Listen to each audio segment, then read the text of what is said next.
through the resurrection of Jesus Christ, who has gone into heaven and is at the right hand of God, angels and authorities and powers having been made subject to him.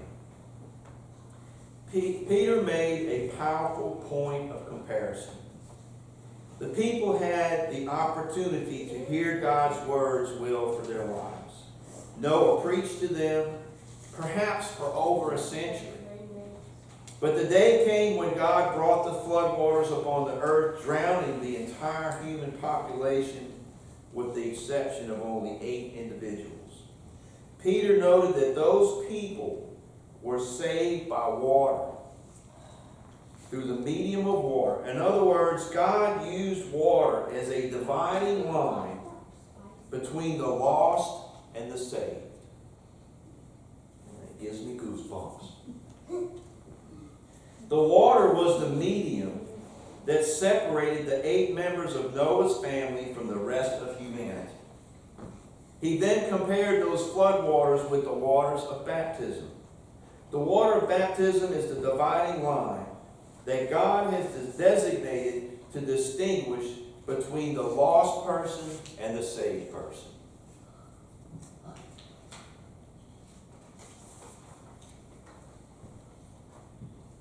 The conclusion of all this is that the Bible is its best own interpreter. You know, for a long time myself, I was afraid of this book.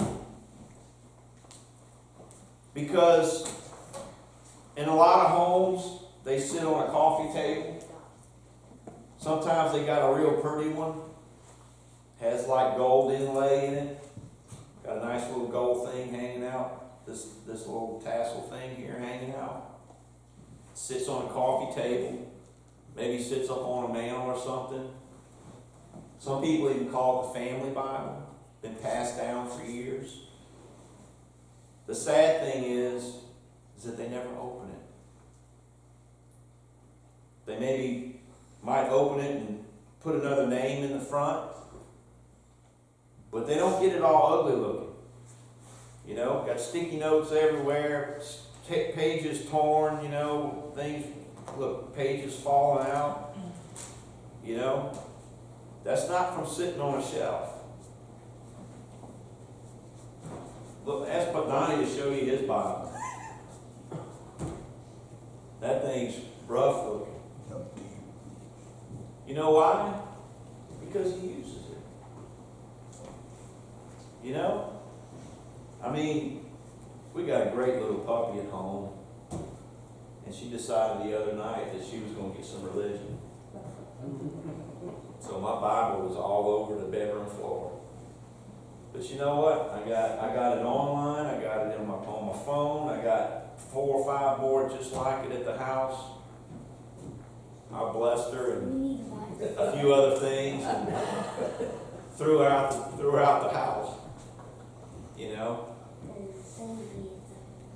But here's the thing: you cannot deny what the Bible says. You know, there's some things that are hard to understand. I get that. There's things in here that I still don't understand. But there's some things that are just plain as day. And here's the thing. One day, we're going to stand before God. And what are we going to say? Well, you know, I never looked. I'm just so glad that somebody took the time to be patient with me, to allow me to learn the truth of what God says. That I wasn't pushed into, I wasn't drawn to, a gigantic congregation with all kinds of great programs and lots of money. And I could be a leader in the church. Because what God says about leaders is that they will be judged more harshly. It's nothing to be, to think light about. I've spent probably 3 weeks now really talking about baptism and talking about the importance of water and, just kind of leading up to this. And so if you don't understand, maybe, the other thing is that people will say, oh, well, I was baptized. I was baptized when I was 12 years old. I got that done. Check that box. One of my lessons was God is not a box checker. We might be, but God is not a box checker. You don't repair a relationship with a person. I want you to think about this. Think about your own life. Difficulties you've had in relationships with other people. Can you fix those by checking off boxes of things? Well, I did this. Okay, I did that. I called them today, check that box. I did a nice thing for them today, check that box. I told them I was sorry for this, check that box. That does not repair a relationship. A relationship gets repaired in here. And sometimes it takes time. Sometimes it takes time. So I'm just glad that somebody was smart enough to be patient with me, that I could see the truth of God. And then after I became a Christian, I certainly didn't know it all. So I'm just glad that I was loved enough by other Christians to allow me to grow and to learn more a little bit at a time, and to get in front of people and to talk and to preach and eventually come up here and be able to preach. And who knows where God has me going next. But this morning the invitation is open. You have an opportunity to stand before God, stand before the church, and just make a commitment. Make a small change.